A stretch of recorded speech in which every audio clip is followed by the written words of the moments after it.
Brad, what do you think of that? It looked like it took probably until a bit into the fourth term to get a bit of control over the game. What do you make of it? Yeah, I think that's a fair assumption or fair assessment. It was, it's always hard to tell what it looks like from the outside, and the inside you're just sort of looking at system, structure and process really in terms of whether the game looks great or it doesn't. I mean, I kicked over 100 points, so it must have looked okay at times. But to Hawthorn's credit, I thought they got ascendancy at different stages, and they certainly missed some shots and were able to transition pretty well. But I was also really proud of our coaching group, but also playing group, that we were able to make some adjustments to things that weren't necessarily working for us. I thought Hawthorn have got some real capability, and they're obviously a developing side, but they put us under real pressure, and I was really pleased with the response. It's round one, it's 4 points and nothing more, but you've got a pre-game motorcade, the front page of the record, all the symbolism around today. How important was it to win, do you think? Well, we control our effort and preparation. We control all those things, and we work as hard as we can, and the outcome's the outcome. So but that, I think trying to win is a given. Like, everyone's trying to win. Sure. That's how important is it? Well, if the players start to think about that stuff, they're taking their eyes off what they can control. But in terms of our club, I mean, we really referenced that the mid '80s was an unbelievable period, arguably one of the best ever periods.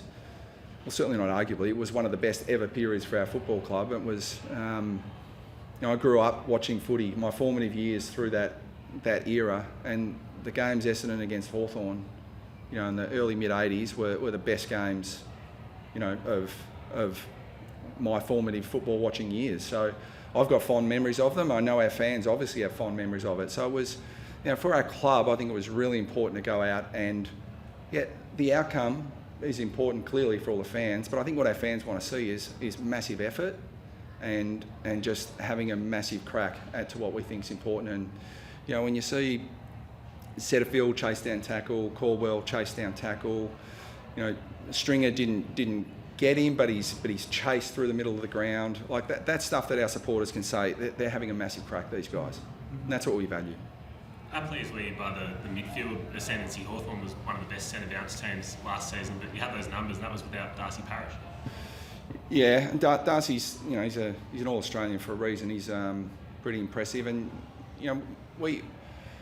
enormous amount of work goes into trying to bank 4 points, and and again, you just do all the work to give yourself the best chance of getting the outcome you want. We went back over Hawthorn's ascendancy. I mean, they beat Collingwood last year. In that game they won centre bounce 18-3. And Sicily had it 37 times, and Hawthorn took 132 uncontested marks. So, if that happens again, it's going to be hard yards for us. And clearly Collingwood are a quality team. So we went to work on that. I thought our guys inside, Brent Stanton, Daniel G and Syracuse did a great job of getting, our players up to speed with that, and I thought we competed pretty well in there. You want to keep Archie Perkins in that mix now. He's really impressive today. Is that where you want him to stay for the? Yeah, he's a bit. I heard John Longmire talk about Isaac Heaney. It's like he's an All-Australian forward, but he's clearly dominating through the midfield. And Perk's got a fair way to go to reach. I mean, I think Isaac's now 27. Perk's got a fair way to go to sort of replicate what Isaac's doing, but he's a similar type in terms of we really like him forward, but we really like him in the midfield too. Those new boys were very impressive, obviously. Goldie and Mackay had very good games, and then Gresham and the scoreboard late. What did you make of their game? Yeah, I thought they all contributed, played their role really well. Mackay gives us clearly really good stability in the back half, took some really important intercept marks throughout different stages of the game. Goldie's just a workhorse, and he's got some attributes and capabilities. He's an elite basketballer as a kid, so he showed a bit of that today with a bit of candy here and there. So he's got some, he's got some fantastic attributes, and I thought Peter Wright and Goldie did a really good job for us, and particularly in the absence of Draper. Acting to not use Stringer at all in the midfield Was that part of Archie Perkins' physicality and what he could offer, and you probably didn't really need Stringer there, or was that always the plan? Well, there's so many plans. It just depends how the game's going at different stages, and we're trying to build flexibility through our midfield.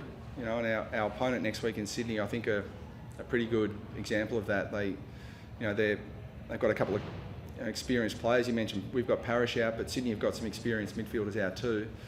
But they've still got great flexibility through that space. So, you know, we know Stringer can do that. We know, Caldwell Perkins can do it. So what we're trying to do is build flexibility so that at different stages of the game we can pull different levers. Zachary went off at half time. What's the prognosis there? How's that looking?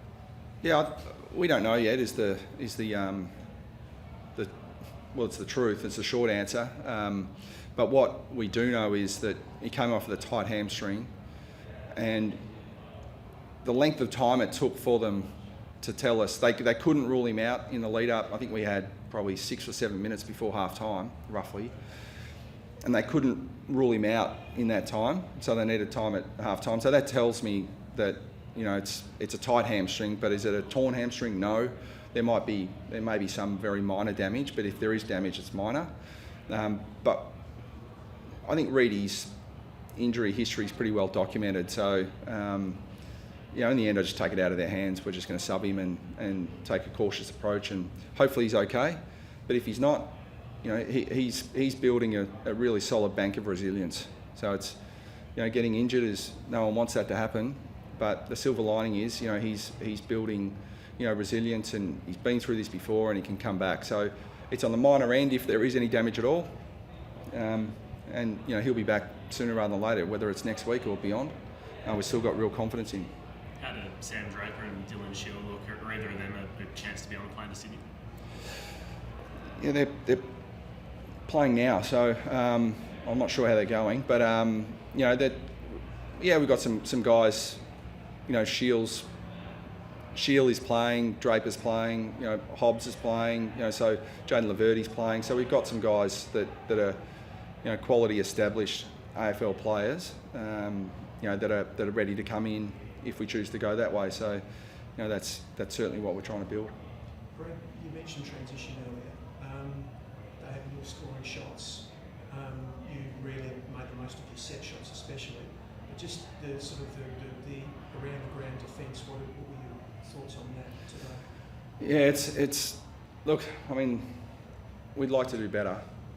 I thought Hawthorn really challenged us on transition, so we had to.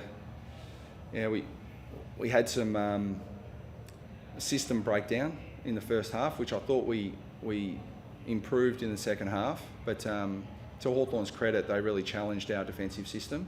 So we'll have a really good look at that. And I think we prepared really well, but we didn't execute what we would have liked in that part of the game. So I mean, it's an interesting one because Hawthorn last year, certainly on exposed form, last year they play high transition games, so it's sort of high risk, high reward. Yep. And we were able to get some back and get scoring shots going the other way too. So I think if the game's played like that, the numbers aren't going to look great, but you've got to weigh up, are we happy with that or not? But we'd certainly like to defend better than we did today. And it goes without saying you get a fundamental test of that next week.